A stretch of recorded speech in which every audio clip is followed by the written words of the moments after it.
Medina চার্টারে কথা ছিল সব ধর্মের মুসলিম, মুশরিক, ইহুদিরা মিলে মদিনাকে রক্ষা করবে। কিন্তু তৃতীয় হিজরিতে যখন উহুদের যুদ্ধ শুরু হলো, সবার কথা ছিল যেই আক্রমণ করে আমরা মদিনাকে বাঁচাবো। কিন্তু কুরাইশরা যখন অ্যাটাক করলো, ইহুদিরা আর আসে না। বিষ্ণু বললেন, ওহে ইহুদিরা, তোমরা না চুক্তি করলে আমার সাথে যে মদিনা বাঁচাতে সবাই ঝাঁপিয়ে পড়বো, আসো। একটা ইহুদিও বেরোয় না, একজন ছাড়া, তার নাম মুখাইরেক। বাহাদুরের মতো ঘোড়সওয়ার হয়ে বেরিয়ে গেলেন এবং বললেন, গোটা ইহুদি সাম্রাজ্যের একজনও যদি না আসে, আমি মুখাইরেককে কেউ ঘরে আটকে রাখতে পারবে না।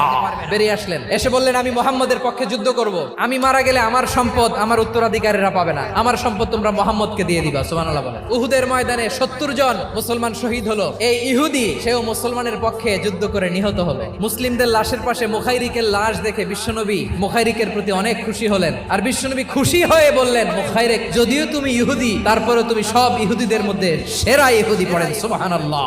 আমার নবী ইহুদিকেও সম্মান দিতে কার্পণ্য করে নাই। আওয়াজ করে বলেন আল্লাহু আকবার।